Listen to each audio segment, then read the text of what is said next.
हिमाचल प्रदेश में जब से कांग्रेस पार्टी की सरकार बनी है, कानून व्यवस्था नाम की कोई चीज रह नहीं गई है। अगर हम जिक्र करें शुरुआती दौर का, चंबा में मनोहर हत्याकांड हुआ था, जहां मनोहर का शरीर, उनकी बॉडी को 8 टुकड़ों में काटकर बोरी में बांध करके दफना दिया गया था। उसी वक्त हमने गंभीर प्रश्न खड़े किए थे कि हिमाचल प्रदेश की कानून व्यवस्था की ओर कांग्रेस की सरकार ध्यान दे, लेकिन एक कान से सुनी गई और दूसरे कान से निकाल दी गई। ज्यों-ज्यों कांग्रेस पार्टी का कार्यकाल बढ़ता जा रहा है, घटनाओं का क्रम भी बहुत तेजी से उसी तरह से बढ़ता जा रहा है। अगर हम इस बात को लेकर के आगे बढ़कर के बात करें, नालागढ़ में घटना होती है, तलवारों से 2 भाइयों को काट दिया जाता है, हत्या कर दी जाती है उनकी। ऊना में गोलियां चलती हैं। ऊना में एक घटना होती है जिसमें पीट करके एक व्यक्ति की, एक नौजवान की हत्या कर दी जाती है। और उसके बाद हद तो तब हो गई जब शिमला जैसे प्रदेश की राजधानी में घटनाओं का दौर शुरू हो गया। पुलिस कंट्रोल रूम के सामने शिमला की माल रोड पर एक नौजवान को काट करके उसकी हत्या कर दी जाती है। शिमला के बीसीएस, जो एक प्रेस्टिजियस एक एजुकेशनल इंस्टीट्यूशन है, स्कूल है, वहां 3 बच्चों का अपहरण हो जाता है और अपहरण फिरौती के लिए किया जाता है। हमीरपुर में एक महिला को, एक जो बच्चा अभी 18 साल का भी नहीं है, उस महिला का गला काट देता है और महिला की मृत्यु हो जाती है। उस महिला का बेटा स्वस्थ नहीं है मानसिक रूप से। समर हिल में घटना घटित होती है, एक युवक का वहां पर शव मिलता है। और अभी हाल ही में जिस प्रकार घटनाएं घटित ऊना में हुई हैं, ये निश्चित रूप से हमारे लिए चिंता का विषय है। जन्मदिन की पार्टी ये कांग्रेस पार्टी के नेता के होटल में होता है। जन्मदिन मनाने के लिए पिस्टल की क्या आवश्यकता, तलवारों की क्या आवश्यकता थी? गोली चलती है, एक नौजवान की मृत्यु हो जाती है, उसकी हत्या हो जाती है, 2 उसमें घायल होते हैं।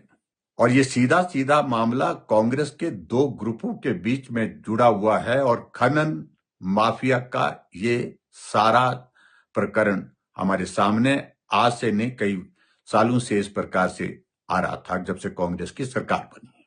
लेन देन का मामला सीधा सीधा, और उसमें संरक्षण कांग्रेस पार्टी के बड़े नेताओं का है। ये भी उसमें साबित है। इसमें इन्वेस्टिगेशन गहराई तक करनी चाहिए और दोषी लोगों के खिलाफ सख्त कार्रवाई करनी चाहिए। अभी ये घटना घटित हुई थी, उसके बाद एक घटना सोलन के शूलिनी यूनिवर्सिटी के कैंपस में हो जाती है, जहां एक नौजवान फिल्मी अंदाज में गोलियां हवा में चलाता है। आप कल्पना करिए हो क्या रहा है। शिमला में एक शव जो है वो जंगल में मिलता है। ये 20 नवंबर की शाम की बात है। 20 नवंबर को नालागढ़ में पुलिस के ऊपर हमला हो जाता है। दबंगाई करने वाले जो लोग थे, नौजवान थे, डंडों से पुलिस की गाड़ी को तोड़ रहे हैं।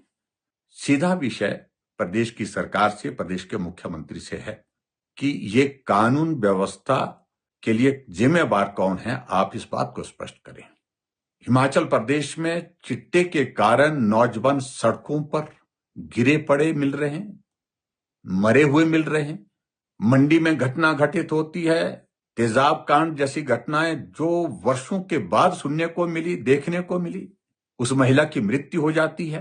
प्रश्न पैदा होता कि तेजाब कहां से लिया गया, जबकि ये मार्केट में ऐसी चीज तो नहीं है जो कहीं भी मिल सकती है। और ऐसी घटनाओं का ये दौर लगातार आगे बढ़ते हुए इस देवभूमि हिमाचल प्रदेश को पूरी तरह से बदनाम कर रहा है। मुख्यमंत्री जी से बात करते हैं, वो राजनीतिक भाषा में बात करते हैं। मैं उस पर बहुत ज्यादा टिप्पणी नहीं करना चाहता हूं, लेकिन मैं मुख्यमंत्री जी से निवेदन करना चाहता हूं, बहुत हो लिया ये व्यवस्था परिवर्तन का जिक्र। 3 वर्ष आपके बीत गए। मेहरबानी करके अब हिमाचल प्रदेश में लोगों का जीवन कैसे सुरक्षित हो सकता है, उस पर भी काम करिए।